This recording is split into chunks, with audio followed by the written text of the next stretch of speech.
boa noite. Eu sou Rosiane Kennedy e você confere conosco a partir de agora as notícias que circularam hoje nos corredores do poder. Jair Bolsonaro anuncia embaixador Ernesto Araújo para o Ministério das Relações Exteriores.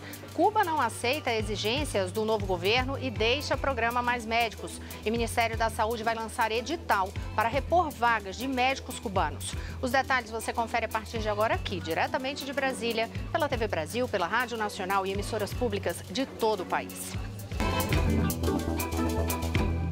Eu começo o jornal anunciando novas decisões do presidente eleito Jair Bolsonaro. Hoje ele anunciou o nome do seu ministro das Relações Exteriores. Como havia prometido, o escolhido é um diplomata de carreira. Será o embaixador Ernesto Fraga Araújo.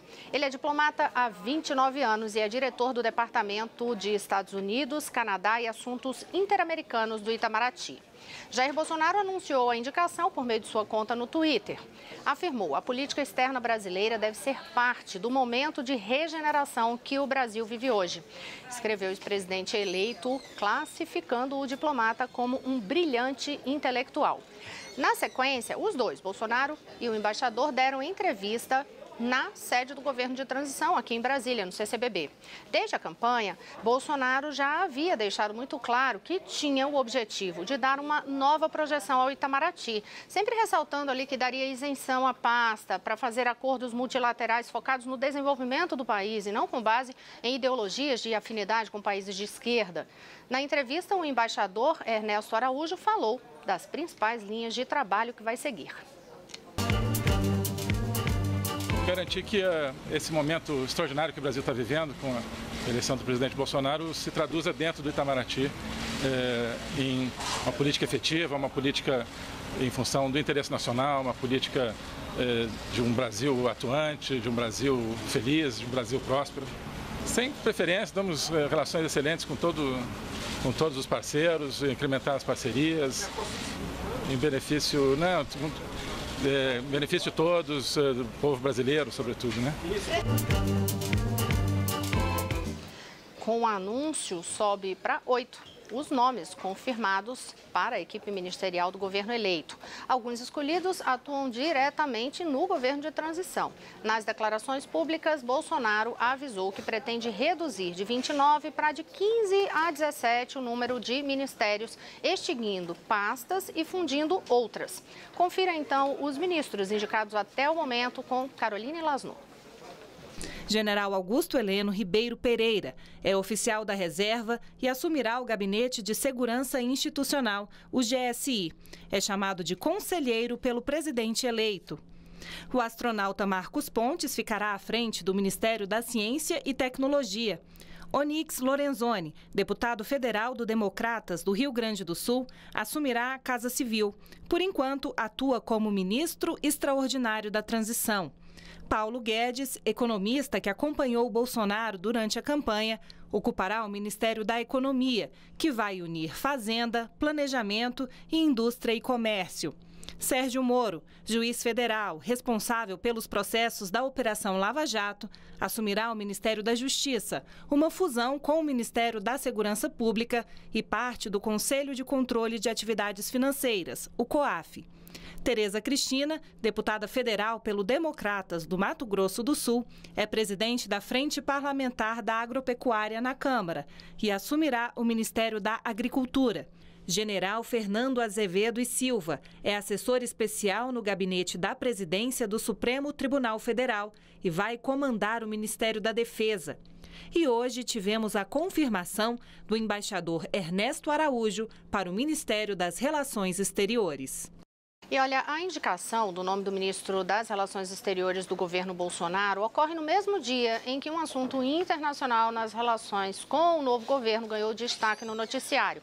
Por não aceitar as exigências do presidente eleito, Jair Bolsonaro, o governo de Cuba informou hoje que deixará de fazer parte do programa Mais Médicos. A justificativa do Ministério da Saúde cubano é que as exigências feitas pelo governo eleito são, abre aspas, inaceitáveis e violam acordos anteriores, fecha aspas. O presidente eleito Jair Bolsonaro explicou em sua conta no Twitter quais eram essas determinações, esses requisitos. apontou aí, condicionamento à continuidade do programa Mais Médicos à aplicação de teste de capacidade, salário integral aos profissionais cubanos, e aí ele afirma hoje maior parte destinados à ditadura e à liberdade para trazerem suas famílias. Ele conclui o Twitter dizendo, infelizmente, Cuba não aceitou. Numa coletiva, agora à tarde, Jair Bolsonaro ressaltou que os médicos cubanos hoje estão em situação desumana imposta pela ditadura cubana. Acompanhe. É desumano você deixar esses profissionais aqui afastado de seus familiares. Tem muita senhora aqui que está desempenhando essa função de médico e seus filhos menores estão em Cuba. Isso, então, é uma desumanidade. A outra questão que afeta, no meu entender, não só as relações trabalhistas, mas a questão humanitária também. Em torno de 70% do salário desse médico é confiscado para a ditadura cubana. E outra coisa, que é um desrespeito com quem recebe o tratamento por parte desses cubanos. Não temos qualquer comprovação que eles sejam realmente médicos e sejam aptos a desempenhar a sua função. Agora, a decisão de suspender isso foi unilateral por parte do da ditadura cubana. Para entender, né, contextualizar, o programa Mais Médicos foi criado em 2013 na gestão da ex-presidente Dilma Rousseff para levar médicos a regiões distantes e periferias do país. A vinda dos médicos cubanos foi acertada por meio de um convênio firmado entre os governos brasileiro e de Cuba por meio da Organização Pan-Americana de Saúde e que dispensava a validação do diploma dos profissionais. Na ocasião, o acordo foi questionado por entidades médicas brasileiras. Em março deste ano, a Associação Médica Brasileira divulgou nota na qual apontava que um levantamento dos últimos 6 anos nos resultados do Exame Nacional de Revalidação de Diplomas Médicos, o Revalida, do Ministério da Educação, mais de 70% dos médicos cubanos que fizeram os exames foram reprovados e afirmou, isto mostra a necessidade da revalidação de diploma para médicos formados no exterior, que foi dispensado no programa Mais Médicos, obrigatoriedade em qualquer país sério do mundo para avaliar conhecimento, habilidades e atitudes e verificar se as competências são equivalentes às exigências brasileiras. E aí a associação continua dizendo, esta é nossa mais severa crítica ao programa, pois compromete a qualidade da saúde pública, além de outras premissas e execução do programa que possibilitaram uma série de situações irracionais e absurdas no Brasil. Em nota, o Ministério da Saúde aqui do Brasil afirmou hoje que recebeu sim o comunicado da Organização Pan-Americana de Saúde, no qual o governo cubano informa que encerrou a sua parceria no programa Mais Médicos. E aí o Ministério informa que o governo federal está adotando todas as medidas para garantir a assistência dos brasileiros atendidos pelas equipes da saúde e da família, que contam com profissionais de Cuba. O Ministério da Saúde anunciou que a iniciativa imediata será a convocação, nos próximos dias, de um edital para médicos que queiram ocupar as vagas que serão deixadas pelos profissionais cubanos. Será respeitada a convocação prioritária dos candidatos brasileiros formados no Brasil, seguida de brasileiros formados no exterior. Informa a nota que diz ainda que desde 2016, o Ministério da Saúde vem trabalhando na diminuição de médicos cubanos no programa. Até aquela data, cerca de 11.400 profissionais de Cuba trabalhavam no Mais Médicos. Neste momento, informa o Ministério, 8.332 das 18.240 vagas do programa estão ocupadas por eles. Outras medidas para ampliar a participação de brasileiros vinham sendo estudadas pelo Ministério da Saúde, como a negociação com os alunos formados através do FIES, o Programa de Financiamento Estudantil. E aí o Ministério ressalta que essas ações poderão ser adotadas conforme necessidade e entendimento com a equipe de transição do novo governo. O Ministério da Saúde encerra a nota tranquilizando a população e afirma: o Ministério da Saúde reafirma e tranquiliza a população que adotará todas as medidas para que profissionais brasileiros estejam atendendo no programa de forma imediata. Olha, a gente vai seguir falando da agenda do presidente eleito Jair Bolsonaro aqui em Brasília. Hoje foi dia de reuniões com governadores, já tem outra reunião marcada, mas quem tem os detalhes para a gente é o repórter Paulo Leite. Boa noite, Paulo.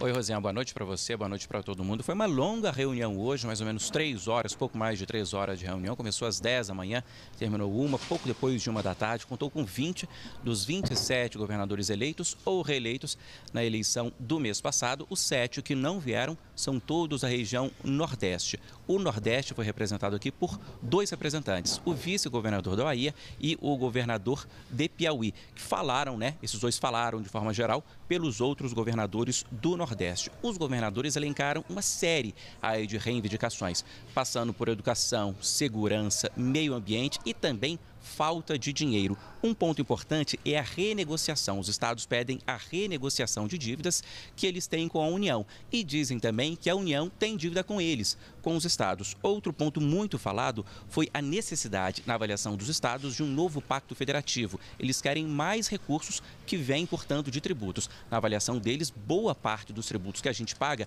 esse dinheiro vai quase todo para a União. E eles querem mais dinheiro para os estados e também para os municípios. Jair Bolsonaro, o presidente eleito, falou sobre isso aqui ontem. Falou que está disposto a ajudar, mas primeiro tem que resolver o problema da União, que também está no vermelho. Hoje, ele voltou a falar sobre esse assunto, disse que vai fazer o possível para atender aos governantes, independentemente do partido que eles sejam. Agora pediu também o apoio deles, por meio de seus senadores, deputados, para aprovar reformas no Congresso Nacional. E a gente separou um trecho dele falando justamente sobre reformas. Veja aí.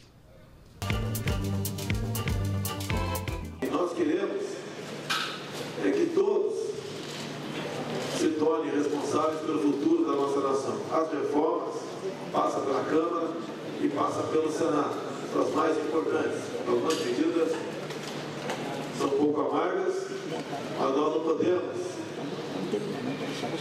tangenciar com a possibilidade de nos transformarmos naquilo que a Grécia passou, por exemplo. De forma geral, os governadores apoiam a reforma da Previdência, inclusive o governador Wellington Dias, que é do Piauí e é do PT, diz que apoia sim a reforma da Previdência, mas não é essa reforma que tramita hoje no Congresso Nacional. Ele diz que é preciso diálogo, bastante diálogo e diferenciação, principalmente em relação aos trabalhadores pobres. Ele diz que tem que ser uma reforma com critério. Veja aí esse trecho. É possível trabalhar aí a Previdência. Nós queremos apenas a defesa de que não se transforme num prejuízo, especialmente aos mais pobres, às mulheres, enfim. E a disposição do Nordeste é a do diálogo, de trabalhar integrado, de modo muito firme com o Brasil.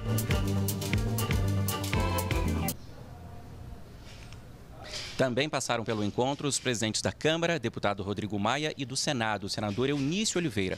O presidente eleito Jair Bolsonaro, como nós já mostramos aí, também passou por lá, assim como 2 dos principais, 3 dos principais assessores dele. Onyx Lorenzoni, que vai ser o ministro-chefe da Casa Civil, Paulo Guedes, que vai ser o ministro da Economia, e também o general Augusto Heleno, que é um braço direito aí de Bolsonaro e vai chefiar o gabinete de o GSI, o Gabinete de Segurança Institucional. No final, essas propostas, o que os governadores acertaram é que essas propostas serão acertadas e levadas tanto ao Congresso Nacional quanto ao Palácio do Planalto. São muitos desafios. Veja aí o que o governador do Distrito Federal falou. Tenho certeza que o governo federal não vai conseguir realizar nada se nós estiverem em conjunto com os estados. A ideia é formular um novo pacto federativo para que todos possam sair da crise. Não só os estados, como a União, nós sabemos, passa por uma crise fiscal muito grande. Então nós vamos ter que empreender um novo modelo de gestão.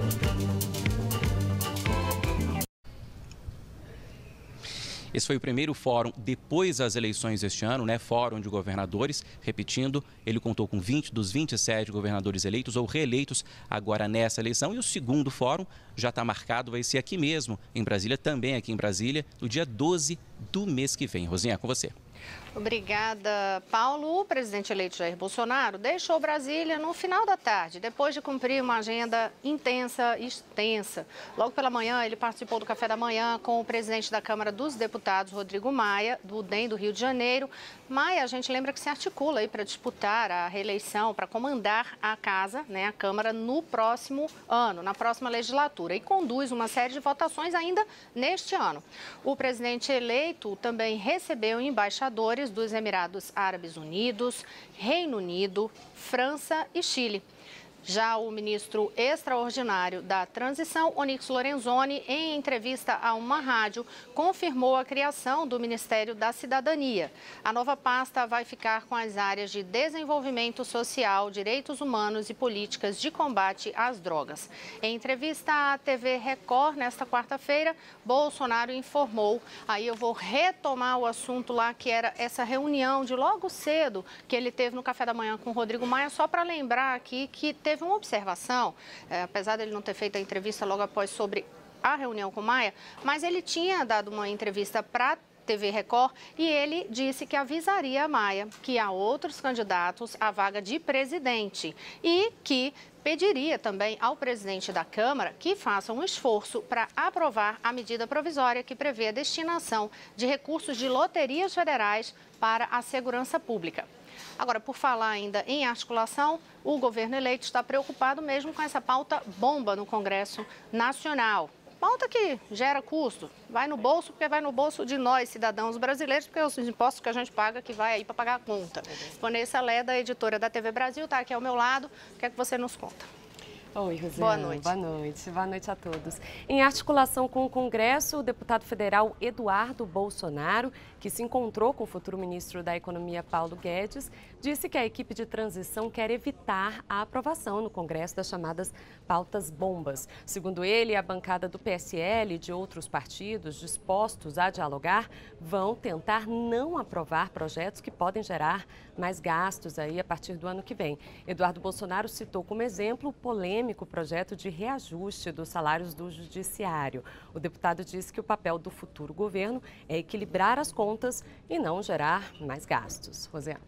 Obrigada, Vanessa. A gente segue falando de transição, agora sobre anúncios de outros nomes. E quem tem as informações é Leandro Martins, dos estúdios da Rádio Nacional. Boa noite, Leandro. Boa noite, Rosiane. Uma das nomeações é na própria equipe de transição. Gustavo Bebiano, ex-presidente do PSL, o partido de Bolsonaro, é um dos coordenadores da campanha do presidente eleito. Ele foi nomeado hoje secretário-geral do governo de transição. Agora, um outro anúncio, mas desta vez sobre estrutura ministerial. Em entrevista dada hoje cedo à Rádio Gaúcha, o futuro ministro da Casa Civil e coordenador da transição, Onyx Lorenzoni, disse que deve ser criado o Ministério da Cidadania, que vai ficar responsável pelas áreas de desenvolvimento social, direitos humanos e políticas de combate às drogas. Ele disse ainda que está em estudo a criação de uma nova pasta chamada Produção, que vai abrigar parte do Ministério do Trabalho. O Ministério do Trabalho ficará junto com a produção ou vai para um outro ministério chamado de Cidadania, né? Que aí tem lá o desenvolvimento social, os direitos humanos, né? Porque para a gente poder sair de 30 ministérios para 16 ou 17 ou 15, tu tem que fazer essa concentração, né? Tu tem que fazer essa reestruturação. E isso é bem complexo. É com você, Rosiane.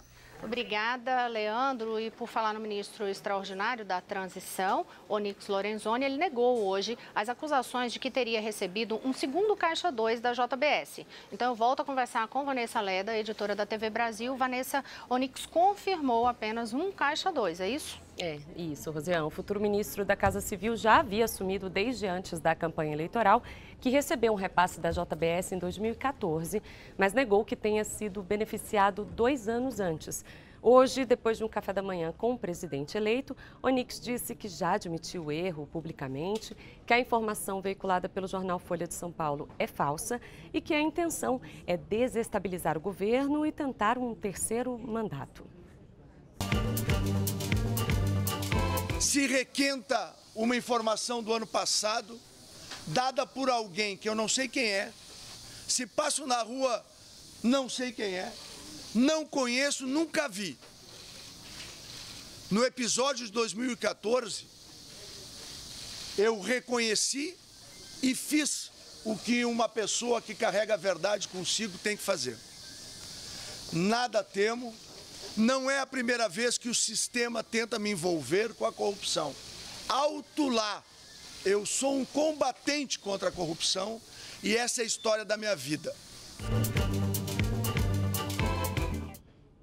De acordo com reportagem da Folha, planilhas da JBS detalham um suposto repasse no valor de 100 milhões de reais em 2012, ou 100 mil reais, perdão, em 2012 a Lorenzoni. Ele criticou duramente o jornal, disse que o futuro governo não teve nenhuma trégua, que faz um ano que tentam destruir a imagem de Jair Bolsonaro e que a resposta da sociedade foi uma vitória esmagadora de Bolsonaro nas eleições. Ele fez, na verdade, um pronunciamento à imprensa, Rosiana, não teve nenhuma pergunta dos jornalistas e, ao final desse pronunciamento, o futuro ministro da Casa Civil disse que deseja fazer uma transformação verdadeira no país e pediu respeito às decisões nas urnas. Obrigada, Vanessa. Agora a gente muda de assunto, sai de transição, vai para outro tema que o país tem acompanhado com muita atenção. O ex-presidente Lula saiu pela primeira vez da Superintendência da Polícia Federal em Curitiba, onde está preso desde abril, condenado por corrupção e lavagem de dinheiro a mais de 12 anos de prisão no caso do Triplex do Guarujá. Hoje, Lula saiu para prestar depoimento em outro processo, no qual também é acusado de corrupção e lavagem de dinheiro, o caso do sítio de Atibaia. Quem tem informações é a repórter Vanessa Casalino, na redação da TV Brasil, em São Paulo. Boa noite, Vanessa. Já acabou o depoimento, né? Oi, Rosiane, boa noite para você, boa noite a todos. Já acabou sim, o depoimento durou quase 3 horas e o ex-presidente já deixou a sede da Justiça Federal em Curitiba sob um forte esquema de segurança. Lula começou a ser ouvido pela juíza Gabriela Hart, substituta de Sérgio Moro, às 3 da tarde. Foi a primeira vez que o ex-presidente depôs desde que foi preso e também a primeira vez que deixou a carceragem da Polícia Federal em Curitiba, como você disse, onde cumpre pena desde abril, há 7 meses, no caso do Triplex do Guarujá. Hoje, Lula foi interrogado sobre o sítio de Atibaia, no interior de São Paulo, que era frequentado por ele e pela família. Segundo o Ministério Público, o sítio pertencia ao ex-presidente. Lula é acusado de corrupção e lavagem de dinheiro por meio de obras na propriedade. De acordo com a denúncia, elas teriam sido feitas a pedido de Lula e pagas pelas empreiteiras OAS e Odebrecht com dinheiro desviado de contratos na Petrobras. O pecuarista José Carlos Bunlai, do Grupo Chaim, também teria ajudado no repasse dos valores, R$150 mil. Ao todo, as melhorias estão estimadas pelo Ministério Público em pouco mais de R$1 milhão. O ex-presidente nega as acusações e afirma que o sítio nunca pertenceu a ele, mas aos empresários Fernando Bittar e Jonas Suassuna, sócios de um dos filhos de Lula. O pecuarista José Carlos Bunlai também foi ouvido antes do ex-presidente. O depoimento durou cerca de 1 hora. Apoiadores de Lula marcaram presença tanto em frente à sede da Justiça Federal quanto em frente à Polícia Federal. A gente lembra que a juíza Gabriela Hart é substituta e que a vaga deixada por Sérgio Moro ainda vai ser ocupada por outro juiz a partir de seleção da Justiça Federal entre magistrados da 4ª Região no sul do país. Detalhes do depoimento você confere logo mais no Repórter Brasil. Rosiane. Vanessa, e aí só para deixar claro, quando a Vanessa Casalino fala que é o primeiro depoimento de Lula desde que foi preso, no caso, o primeiro depoimento nesses casos da Lava Jato, porque em junho ele tinha prestado, e esse primeiro depoimento também presencial, porque em junho ele já havia prestado um depoimento que foi por teleconferência, em outro caso que era da Operação Zelotes, e que foi inclusive a primeira imagem que se teve do presidente Lula desde que ele foi preso em abril, né? Foi a imagem que se teve dele após a prisão. E a gente relembra também que ontem a 2ª turma do Supremo Tribunal Federal manteve aqui na Justiça Federal de Brasília uma outra denúncia contra o ex-presidente Lula e outros integrantes do PT por organização criminosa. Em decisão anterior, o ministro Edson Fachin enviou para a primeira instância todos investigados que não têm foro privilegiado. Aí a defesa de Lula tentava que o caso permanecesse no Supremo por envolver a senadora Gleice Hoffmann, que ainda tem foro na Corte. Segundo a denúncia do então procurador-geral, Rodrigo Janot, os políticos do PT cometeram, abre aspas, uma miríade de delitos, fecha aspas, na administração pública durante os governos de Lula e de Dilma Rousseff, somando prejuízo de R$1 bilhão e 400 milhões de reais para os cofres públicos. No próximo bloco, outras notícias nos corredores do poder. Olá. Olá, estamos de volta. Eu sou Rosiane Kennedy. Você confere conosco as notícias que circularam hoje nos corredores do poder. Vamos então conferir com a editora da Agência Brasil, Carolina Pimentel, aqui ao meu lado. Boa noite. Destaques da agência hoje, Carol. Vamos lá, Rosiane, boa noite. Bem, o ministro do Supremo Tribunal Federal, Gilmar Mendes, suspendeu sozinho a obrigação legal dos bancos compensarem seus clientes por perdas financeiras decorrentes dos planos econômicos das décadas de 80 e 90.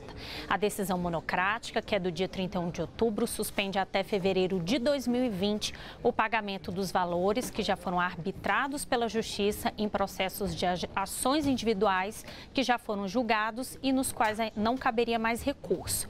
Essa decisão não afeta os poupadores, que aderiram a um acordo homologado no início do ano pelo Supremo.